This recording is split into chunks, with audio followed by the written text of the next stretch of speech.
Hi guys, and welcome to Angling For You. Today you join me on the deck for the next in the lockdown series, and sorry this one's not been out early in the day. It might just get it out tonight. If not, we're gonna end up skipping a day, and I do apologise for that, but gardening and sorting this garden out has been priority at the moment. So what we're going to do is we're going to jump onto tying a rig, because that's what we discussed the other day, and the first rig that we're going to do is a shallow rig. Now it'll follow on from the hook link that we made the other day, the banded pellet one. That's the one that we'll be putting onto this rig. So if you haven't seen that, have a little skip back to that one, and we're going to look at the Pro Gen tackle. Obviously we put on the floats that are new and out currently. That was in the last video.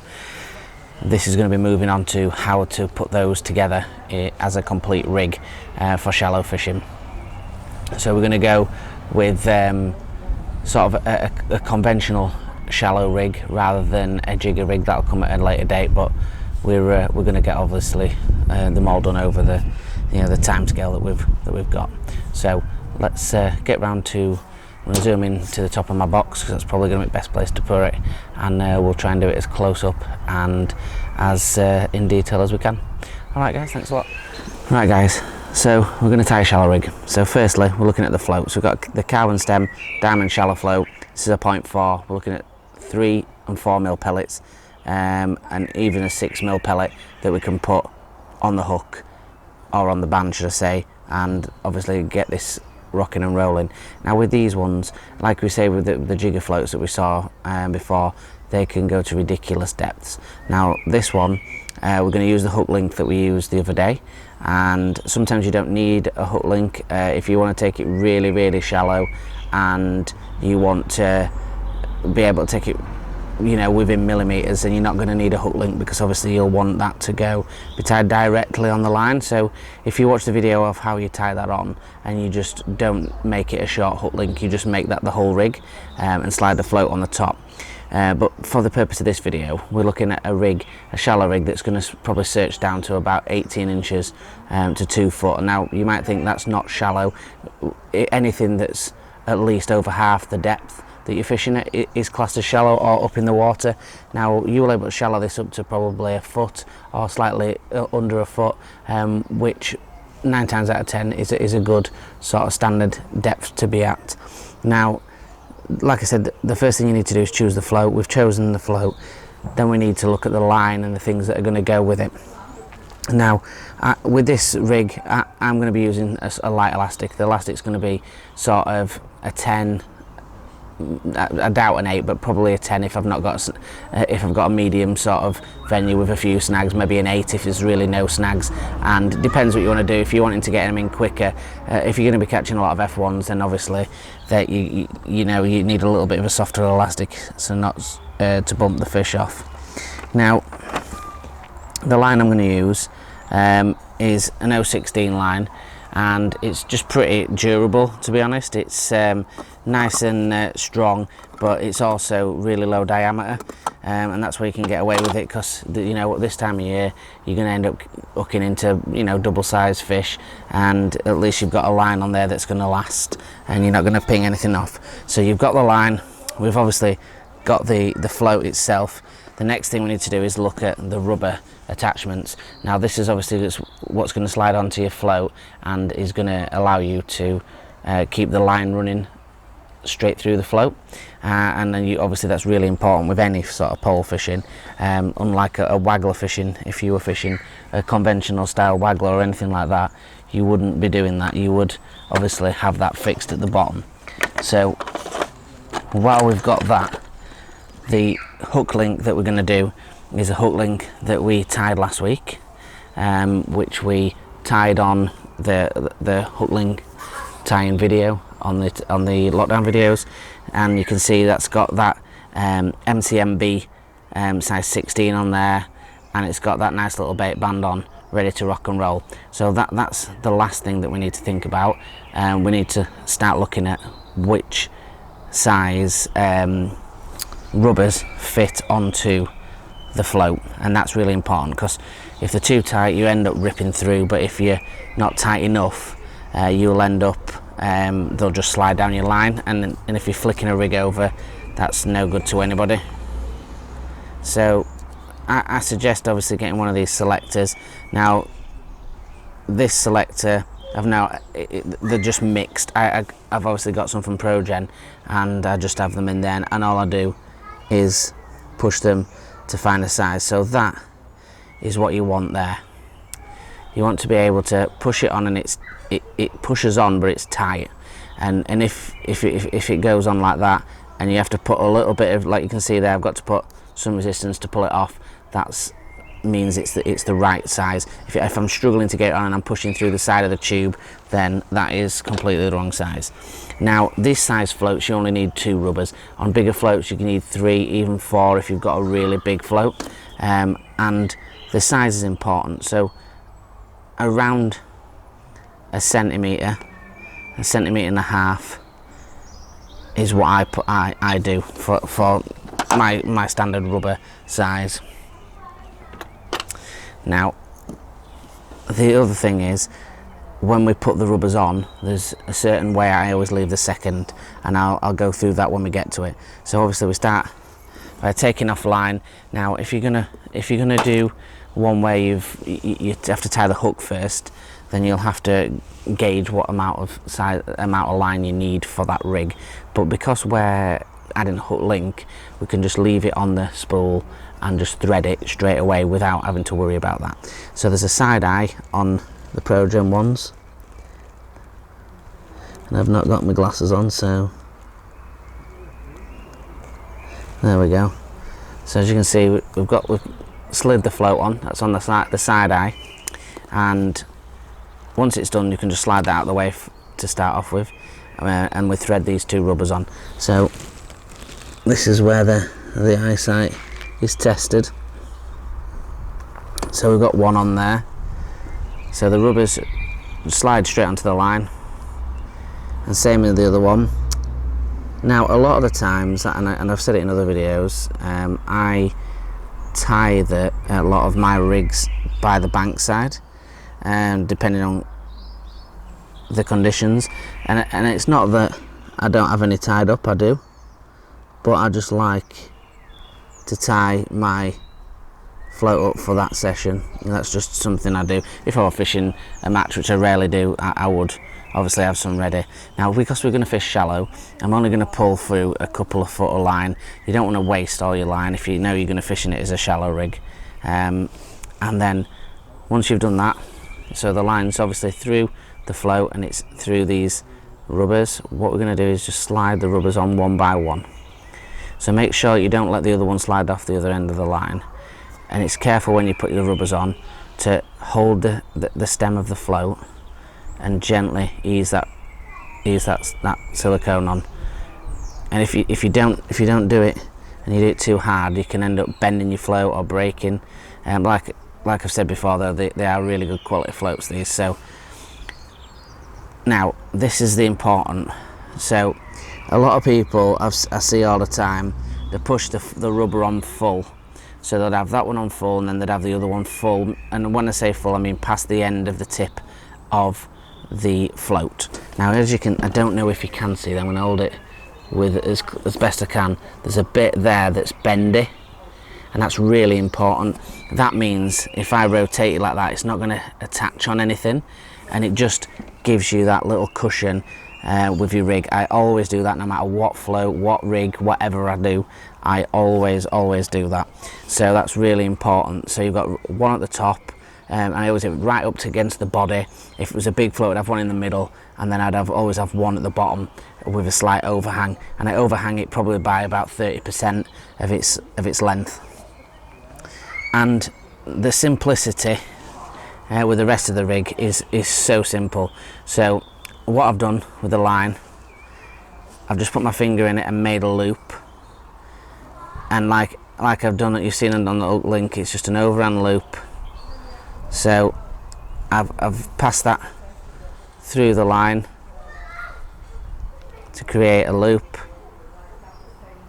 like so, and I've just pulled that down really gently, and I only want quite a small loop in the line like so. I don't know if you can see that, like so. And then I'm just going to repeat the process. Just pass it underneath the line and back through that loop that we've made and pull it down tight again, and that will make a really strong, easy, simple knot.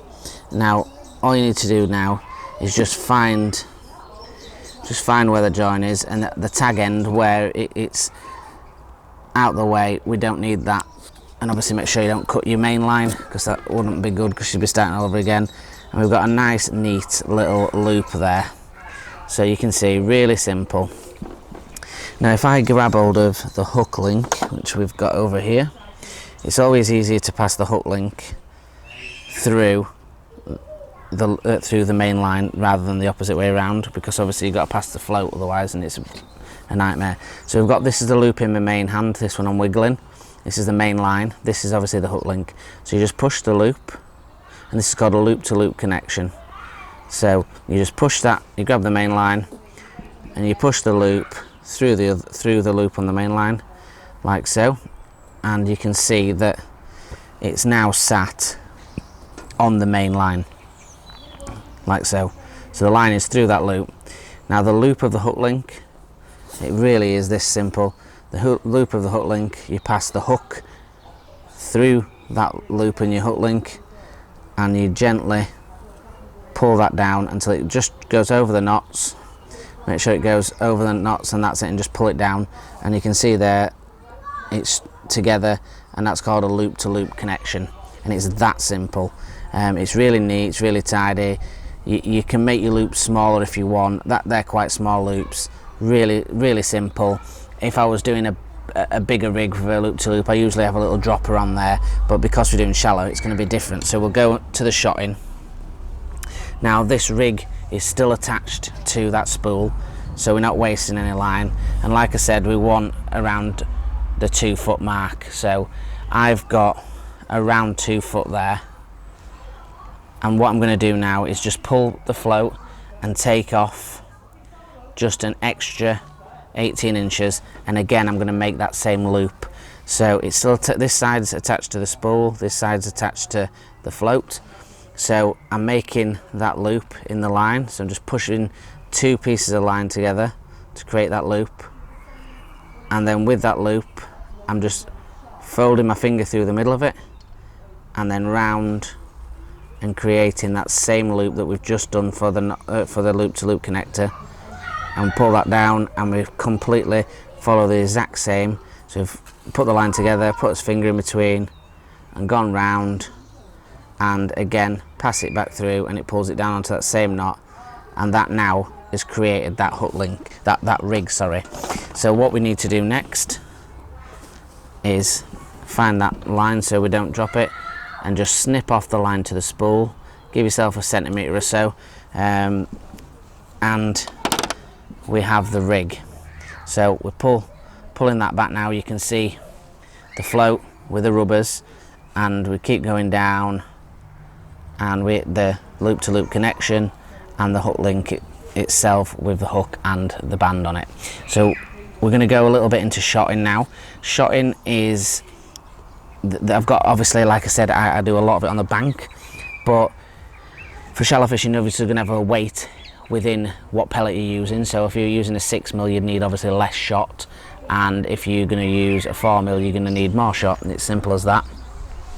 And I always, when I'm shallow fishing, I like to be quite positive, so I usually use a number 8 or a number 9. So what I tend to do is I put one number 8 on the line, and I put one number 9 on the line, and then when I get to the venue I put on the pellet and I see how it sits, and all I want it to do is I want pretty much a full bristle, or 2/3 of a full bristle on show for shallow fishing. I want it to immediately cock, I want it to be straight ready to fish. So the way that I do this is I put the shotting underneath the float.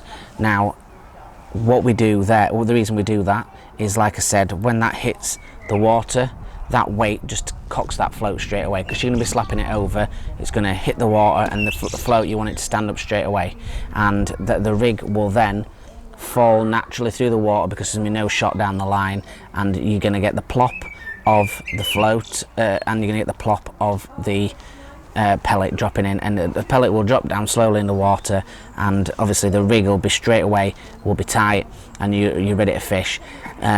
We'll go into a little bit about the line to the pole in a second on this, and I'm just gonna, you have to bear with me because I have to bite a shot onto it obviously, so I'm gonna have to lift it slightly out of camera. So as everybody knows, sticking shot on's not the funniest bit in the world. I'm just going to bite a number 9 and an 8 on there. In fact, I'm going to put 2 number 8s, I think, because it is a 0.4, and I think that'll be fine. I'll be using that with a 4mm pellet, so that's not a problem. So I'm just going to screw those ones back on, and they're the ProGen slots that I use. They're really good. I like them. They've got that khaki colour to them. So there you see the float and the two. I give it sort of a centimetre, 2 centimetres or so down from the float, just to allow just the float to move, and then what the rig itself obviously is at 2 foot. I wouldn't I wouldn't have it less than that before I got to venue, but it allows you to be able to slide obviously your shot down the line if you need to. You can slide those shot down and create a slightly shorter rig. So we'll just slide those down a little bit, and I have those shot bunched right together so they're touching together. We'll just run that right down to there. Like I say, you don't want it straight on, you want a little bit of a gap, like so. So it's perfect, ready to fish. So the rig itself is, well, I'll show it on main camera, it's around sort of just under 2 foot. Now the line from the float, so if I can get away with it and it's not windy, I want it to be sort of around maybe the 7 to 8 inches. It allows you to keep a tight line to the float, and you're basically hooking them like a bolt rig, and they'll swim off and they'll just take the elastic. Some venues, if you have to bigger carp or you're trying to mug them and you're fishing shallow, you might want a slightly longer and still hold a tight line to it, but you may be sort of around the 11 inch, maybe a bit more, and you can hold a tight line to that still, or you can maybe put a back shot on there, but if it's a little bit windier, like places like Benny's. But if you can get away with it, most venues in summer when they're absolutely having it, you can have sort of that short line to it, and you're pretty much just dropping it in and it hooks like a bolt rig. So that's how I do it. I'll go back to main camera, we'll see if we can hold the rig up in its entirety and you can get a better view. The light is going, but we'll show you how to put it onto the winder as well. Right guys, so like I said before, I've given myself a little bit of line, miles more than what we need, but that's purely on the fact that we can really just dial that rig in when we get to the venue. And also I've only put those 2 number 8 slots on there, we can change that when we get to venue again. I always like to undershot it because you can always just dial that in and make that ready to rock and roll when you get there. Now like I said before, we're holding it from my head to my from let's say my fingers to my fingers. That's how long it is. So we're just over 1.5 foot there, and it's perfect to you know, to do that searching ring. Most commercial venues that I fish are around the sort of 3.5 foot. So if I wanted to fish that on the deck, I could, but I know that it allows me to, I'm not wasting line, but I can trim some off either way, and obviously I'll give myself a little bit on the other side. Now this may be simple to a lot of people, but this is the reason we do these videos, to enable people to see how to do these simple tasks. Now years ago I used to use pole rig holders, and they used to have pole anchors. A lot of the guys that have fished pole for a long time will remember those pole anchor days, and maybe some of you still use them. Now I use the sliders on the Daiwa ones. I kept these since I had my Tawny box and really like them. So they're basically, they've got you can hook it on either side from any angle, and it allows you to just put your rig on there nice and simple, and there's two, one at either side, so it doesn't matter how long your rig is, so which is really easy. So they have a triangle, they have a rectangle at either end, and there's obviously a gap in here, so you pretty much any place you want to hook depending on what you've got on your hook. If you've just got a simple hook, or you've got like we've got here as a band, it can make it easier. So for example, it's a bit more fiddly to get it on there, so I'm just going to hook it on that medium bit there.